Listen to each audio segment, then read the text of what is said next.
उम्र भर गालिब एक ही गलती करता रहा।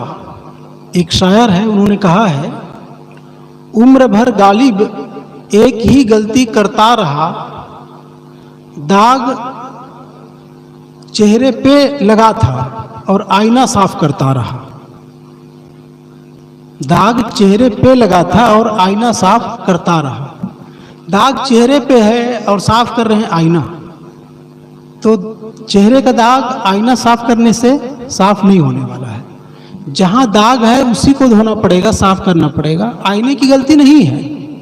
आईना तो जैसा हमारा चेहरा है वैसे दिखाता है, उसकी क्या गलती है। चेहरा अच्छा है तो अच्छा झलकाएगा, चेहरा खराब तो खराब दिखाएगा। हमें अपने चेहरे को ठीक करने की कला आनी चाहिए। चेहरा मतलब मन। हमारा मन अगर बढ़िया है ना तो संसार हमें अच्छा दिखाई देता है, सुखमय दिखाई देता है, प्रेम में दिखाई देता है। और मन में गंदगी है, मन में द्वेष है, विरोध है, कटुता का भाव है, तो संसार हमें उसी ढंग का दिखाई देता है। जैसी दृष्टि वैसी सृष्टि। मेरी मानसिकता अगर खराब है ना तो संसार उसी ढंग का दिखाई देता है। मानसिकता बढ़िया तो संसार मुझे बढ़िया दिखाई देता है। एक कहानी से इस बात को समझाऊं मैं। एक गांव में एक बाबा जी थे, चौराहे पे बैठे थे। रास्ते से एक घुड़सवार आया, चौराहे पे रुका और आकर के बाबा से पूछता है, बाबा जी मैं इस गांव में मकान बनाना चाहता हूं, क्या मुझे जमीन मिल सकती है? तो बाबा ने कहा, इसके पहले कहाँ रहते थे और उसको क्यों छोड़ना चाहते हो, यहाँ क्यों बसना चाहते हो? तो बताया कि बाबा जी आप उस गांव का नाम मत लीजिए, उस गांव के लोग बड़े ही दुष्ट थे। खोजने से ऐसे लोग नहीं मिलेंगे, इतने दुष्ट हैं उस गांव के लोग।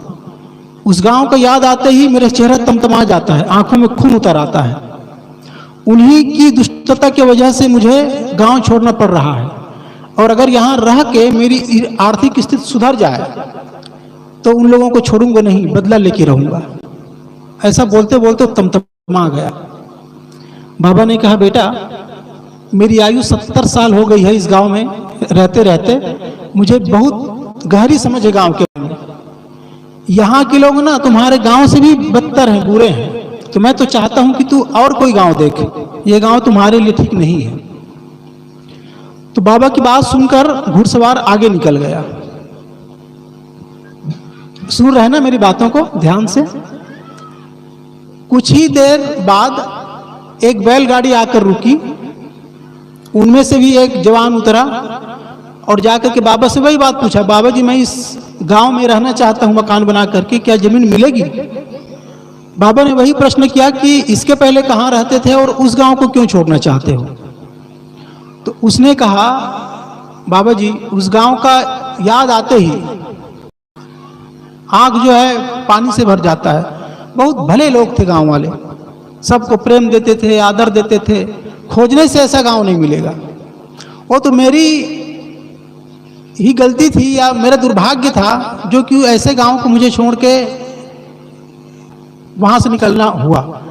और अगर यहाँ रह करके मेरी आर्थिक स्थिति सुधर जाए तो पुनः वहीं जाके मैं बसना चाहूंगा। इतने प्यारे लोग थे, इतने मीठे लोग थे। बाबा ने कहा, बेटा मैं भी इस गांव में रहते रहते वृद्ध हो गया हूं, यहाँ के लोग ना वहां से भी अच्छे हैं। ऐसा करो अपनी बैलगाड़ी को गांव की तरफ ले जाओ, जमीन आपको मिल जाएगी। तो इन दोनों से जो बात हुई ना, उसको तीसरा आदमी सुन रहा था। वो गया बाबा के पास और कहा, बाबा आपका दिमाग खराब है क्या? दो मुही बातें बोलते हो। अरे पहले जो घुड़सवार आया था उसके सामने गांव की बुराई किए, ये गांव के लोग वहां से भी बदतर हैं, बुरे हैं करके, और इनके सामने बोलते हैं कि गांव के लोग बहुत अच्छे हैं कहते हो। तो आखिर गांव के लोग हैं कैसे? तो बाबा ने कहा, बेटा गांव के लोग वैसे ही होते हैं जैसे आप होते हैं। अगर आपके मन में प्रेम है, सद्भाव है, विनम्रता है, सरलता है, शिष्टता है तो गांव स्वर्ग हो जाता है। और अगर मन में द्वेष है, विरोध है, कटुता का भाव है, जहर भरा हुआ है तो गांव नर्क हो जाता है। गांव वैसे ही होते हैं जैसे हम होते हैं, जैसे मैं होता हूं। ये बात उन लोगों के लिए नहीं, हम सब के लिए सही है। हम लोग स्वर्ग क्यों तलाशते हैं, क्यों ढूंढते हैं? क्योंकि ये धरती हमें स्वर्ग जैसा लगता नहीं। किसी से विरोध है, किसी से बनता नहीं है, बैर है। इसलिए हम लोग चाहते हैं कि ऊपर में कहीं स्वर्ग होगा, वहां सब अच्छा होगा। लेकिन अगर खराब मन लेकर के स्वर्ग में भी जाऊंगा ना, तो स्वर्ग को भी नरक बना दूंगा। और अगर मन अच्छा है तो नरक में भी जाऊंगा तो नरक को भी स्वर्ग बना दूंगा। बस अपने भीतर की बात रहती है कि मैं कैसे हूं, मैं कैसा हूं, मेरा स्वभाव किस ढंग का है। सत्संग अपने को बनाना सिखाता है, शोधना सिखाता है। जितने सत्संगी है ना, उनका कुल मतलब क्या है? मन को शोधता रहे, स्वभाव को सुधारता रहे, आदतों में परिवर्तन करे, दुख समाप्त हो जाए। संतों के पास आप लोग क्यों आते हैं? इसलिए आते हैं क्योंकि संतों का जीवन सुखमय होता है। ये लोग कभी दुखी नहीं होते, हर स्थिति में, चाहे अनुकूल मिले तब, प्रतिकूल मिले तब, लाभ हो तब, हानि हो तब, बराबर सम रहते हैं। ये कभी दुखी नहीं होते। इसी वजह से आप इनके पास आते हैं। आप सब सुखी होना चाहते हैं, हकीकत में आप सब सुखी ही होना चाहते हैं, इसलिए संतों के पास आते हैं। क्योंकि जैसा संग वैसा रंग। इसलिए संतों के पास आकर के ना अपने अंतरंग बातें उनके पास रखना चाहिए। मेरे पास अमुक अमुक दुख है, अमुक विकार है, कैसे दूर होगा।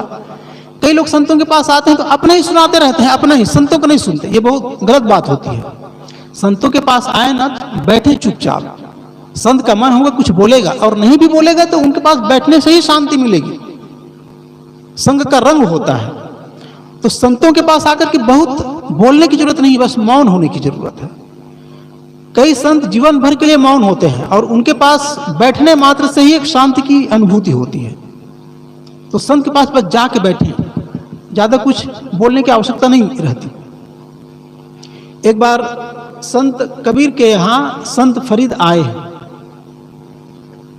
तो उनके शिष्यों के मन में बड़ी आशा थी कि दो महान संतों का मिलना हो रहा है, बड़ी बड़ी बातें होंगी, ज्ञान की बातें सुनने को मिलेगी, ऐसे करके बहुत उत्सुक थे।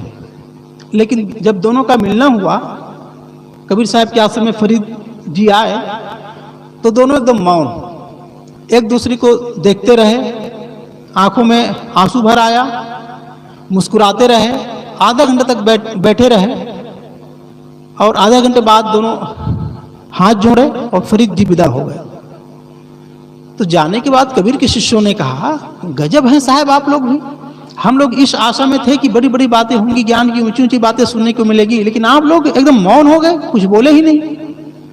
कबीर साहब ने कहा, अरे क्या बोलता, जो वो जानता था उसे मैं जानता हूं, जो मैं जानता हूं उसको वो जानता है, क्या बोलना। अरे बोली तो वहां चालू होता है जहां एक अज्ञानी हो दूसरा ज्ञानी हो। जहां दोनों ज्ञानी हो वहां बोलना नहीं होता, वहां तो मौन की भाषा होती है। और अगर तुम्हारे पास पढ़ने की शक्ति होती ना तो पढ़ लेते। हमारा चेहरा बोला, आंखें बोली, हमारा भाव बोला, देखने की दृष्टि होती तो बहुत कुछ देख लेते। कहने का मतलब यह है कि बोलना बड़ी चीज नहीं होती है, भाव बड़ी चीज होती है। अगर मन में सद्भाव है ना तो बहुत बोलने की आवश्यकता नहीं होती, मौन में ही सब कुछ हो जाता है। आप लोग छोटे छोटे बच्चे को देखते होंगे, वो उसमें बोलना नहीं जानते, बस मुस्कुराते बस हैं, लेकिन मुस्कुरा मुस्कुरा कर घर भर लोगों को खुश रखते हैं। वो एक शब्द नहीं बोलते, लेकिन केवल व्यवहार से, इशारा से, संकेत से, मुस्कुरा करके घर बस के लोगों को खुश रखते हैं। तो बोली बहुत बड़ी चीज नहीं है, चेहरा ही बहुत कुछ बोलता है। जैसे मुझे क्रोध आता है, क्रोध तो मैं एक शब्द नहीं बोलूंगा, लेकिन समझ में आता है कि नहीं आते आदमी क्रोधी है करके। आंख से पता चल जाता है, चेहरे से पता चल जाता है। कोई कामी आदमी है, उसका आंख देख के पता चल पाता है कि नहीं कि ये काम में डूबा है करके। चेहरा बता देता है, आंखें बता देती है। लोभी आदमी के आंख देख के आप पहचान लेंगे, अहंकारी के आंख देख के आप पहचान लेंगे, ईर्ष्यालु का आंख देख के आप जान लेंगे। तो बोली कोई बहुत बड़ी चीज नहीं होती। असल में जो भीतर में रहता है ना, वो शरीर से अभिव्यक्त होता है, प्रस्फुटित होता है। भीतर जो कुछ भी रहता है ना, शरीर अभिव्यक्ति का साधन है बस, और कुछ ज्यादा नहीं है। हम लोग सब कुछ ना शरीर को ही समझते हैं, शरीर तो अभिव्यक्ति का साधन है बस। जो कुछ होता है भीतर से होता है, सब भाव से, भाव से विचार, विचार से बोल, बोल से आचरण। तो मूल में है भाव, जैसा भाव होता है वैसे विचार होता है। इसलिए भाव परिवर्तन बड़ी चीज है। आप आचरण बदलने पे बहुत ध्यान मत दीजिए, भाव बदलने पे ध्यान दीजिए। अगर भाव बदल जाता है ना तो विचार बदल जाता है, विचार अच्छे हो जाते हैं भावना के आधार पर। विचार बदलते हैं तो बोल अच्छे हो जाते हैं, विचार बदलते हैं तो आचरण अच्छा हो जाता है। तो भाव महत्वपूर्ण नहीं है, भाव महत्वपूर्ण है, आचरण नहीं। इसलिए भाव पे सबको ध्यान देना चाहिए। अच्छा, एक बात आप बताइए, मैं महत्वपूर्ण हूं, आत्मा महत्वपूर्ण है कि शरीर ज्यादा महत्वपूर्ण है? क्या लगता है, महत्वपूर्ण आत्मा है कि शरीर? आत्मा। हाँ, सही बात। शरीर तो खोल है, महत्वपूर्ण आत्मा है। लेकिन हम लोग ना आत्मा के लिए शरीर को नहीं लगाते, शरीर के लिए आत्मा को लगाते हैं। देखे होंगे आप लोग, शरीर के लिए आत्मा को लगाते हैं, मतलब बड़ी चीज को छोटी चीज के लिए लगाते हैं। होना यह चाहिए था कि आत्मा के लिए शरीर समर्पित हो, तब जीना अच्छा होता। लेकिन मैं अपनी सारी शक्ति शरीर के लिए लगाता हूं, यह बहुत अच्छा चीज नहीं है जीना। जैसे कोई राजा हो, राजा के पास एक घोड़ा हो, घोड़ा को दाना खिलाए, नहलाए, मालिश करे, सब कुछ करे, लेकिन घोड़े पे बैठ के यात्रा बस ना करे, तो राजा को सही राजा बोलेंगे आप? दिमाग है उसके पास, सेवा पूरा करे घोड़ा का, लेकिन चढ़ करके यात्रा बस ना करे। ऐसे ही हम लोग ना, ये शरीर घोड़ा है, इसको खिलाते हैं, पिलाते हैं, घुमाते हैं, व्यायाम कराते हैं, औषधि देते हैं, सब कुछ देते हैं, लेकिन इससे आध्यात्मिक यात्रा नहीं करता, मैं धर्म की यात्रा नहीं करता। बस खिलाने पिलाने मोटवाने में ही पूरा जीवन मेरा समाप्त हो जाता है। तो समझो हमारी दिशा बहुत गलत है। शरीर के लिए मैं समर्पित न हूं, आत्मा के लिए शरीर समर्पित हो पूरा, आत्मा के कल्याण के लिए, आत्मा के उत्थान के लिए, तब समझो हमारा जीना सार्थक होगा। और आप सब सत्संग में आते हैं ना, तो इसी उद्देश्य को लेके आते होंगे, ताकि शरीर गौण हो और मैं मुख्य हूं। तो गौण जो है मुख्य के लिए लगे, न कि मुख्य गौण के लिए लगे। कई लोग ना सत्संग में आते हैं तो एकदम समर्पित भाव से नहीं आते। जब काम वाम नहीं होगा ना घर में, तब आते हैं, और काम होगा तो नहीं अभी तो काम है, व्यस्त हूं, मतलब काम को ज्यादा प्राथमिकता देते हैं और सत्संग को सेकंड स्तर में। ये अच्छी बात नहीं है। अगर आप सत्संग को प्राथमिकता नहीं देंगे, दोयम दर्जे पे रखेंगे, तो सत्संग आपको लाभ नहीं देगा। भाई आप उसको कीमत ही नहीं दिए ना, मूल्य ही नहीं दिए, और जिसको आप मूल्य ही नहीं देते, कहां से लाभ मिलेगा उसका? सत्संग हमारी पहली प्राथमिकता होना चाहिए। सत्संग रोज रोज नहीं मिलेगा, काम कल भी हो सकता है, लेकिन सत्संग रोज नहीं मिलने वाला है। तो सत्संग को पहले प्राथमिकता देना होगा, तब जीवन में देखेंगे परिवर्तन आता है। असल में जिसको आप महत्वपूर्ण समझते हैं ना, वहां तन मन धन समय शक्ति लगाते ही हैं। हम लोग भी अगर धन में ज्यादा समय लगाते हैं, इसका क्या मतलब है? धन को महत्वपूर्ण समझे। कोई कोई माता होती है, उनको कहोगे चलो सत्संग में, तो वो लोग कहते हैं टाइम नहीं है, लेकिन अगर मागे का संदेश आया तो तुरंत जाने के लिए रेडी हो जाते हैं। मतलब महत्वपूर्ण क्या माने वो? मायके को, सत्संग को नहीं। तो जिसको हम कीमत देते हैं ना, कीमत, उसके लिए सब कुछ लगाते हैं। बस एक मिनट में अपनी बात समाप्त करूं। एक होता है अर्थशास्त्र, दूसरा होता है धर्मशास्त्र।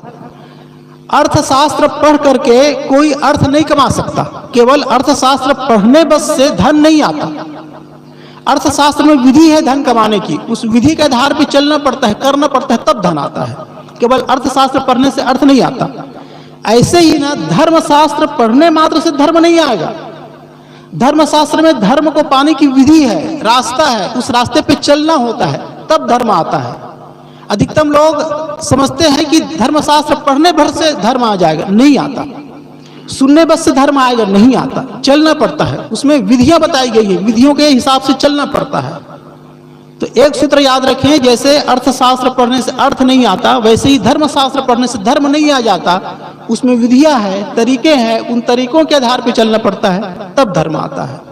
तो आप सबसे मेरा यही निवेदन है कि धर्मशास्त्र खूब पढ़ें, लेकिन पढ़ने के लिए ना पढ़ें, बस दिमाग में बसाने के लिए ना पढ़ें, किंतु वो जीवन में रूपांतरित हो, आचरण में आए। तब समझो सत्संग को आप सही महत्व दिए हैं, तभी सत्संग में आना सार्थक होगा। आप सबने मेरी बातों को बड़े ध्यान से सुना।